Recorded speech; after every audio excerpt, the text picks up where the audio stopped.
కవరం పడి బిడ్డలు ఇచ్చినప్పుడు అమ్మో నాన్న దగ్గర పరిగెత్తి బిడ్డను దగ్గర తీసుకుని ఫస్ట్ వాడి డైలాగ్ ఏంటి? అమ్మాయి కవరం పడుతుంది, కేకలేసినా అమ్మా అమ్మా అమ్మని కేకలేసింది అనుకో, తల్లి కానీ తండ్రి కానీ ముందు పరిగెత్తుకుంటూ పోయి దగ్గర తీసుకుని అన్నమాట, ఏందమ్మా ఏందమ్మా నేనున్నా కదా. ఏదైనా తరుణపడినప్పుడు కూడా బిడ్డ బెదిరిపోయి దగ్గరికి వచ్చినప్పుడు చుట్టేసుకుని మనం నేనేనా నేనున్నాను అన్న మాట ఎంత గొప్పది. హల్లెలూయా హల్లెలూయా. నేనున్నాను అన్న మాట ఎంత బలమైందో. గుండె చేతిన బిడ్డకి తండ్రి దగ్గరకు చేరి ఎందుకు భయపడుతుందో పిచ్చిదాను, నేనున్నాను.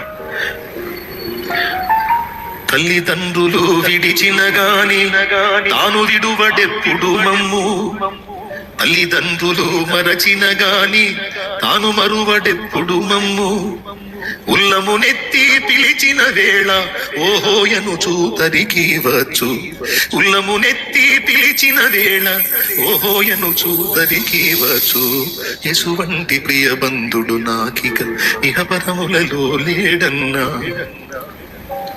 నానాని కేకేస్తే అయ్యా తండ్రి దేవాని కేకేస్తే ఓయ్ నేనున్నా, పిలుపుకి ఓహో అని పలుకుతా, ఓహో అనుకుంటూ వస్తాడంట. బిడ్డలా ఎంత అద్భుతమైన వాగ్దానమో చూడు.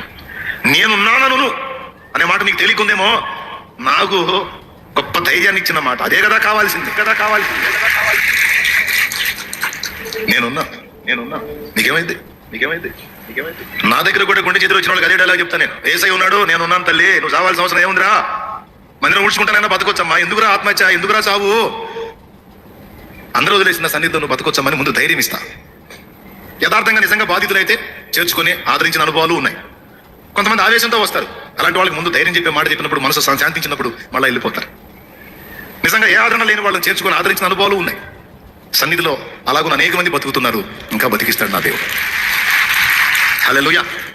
నేనున్నాను అంటాను.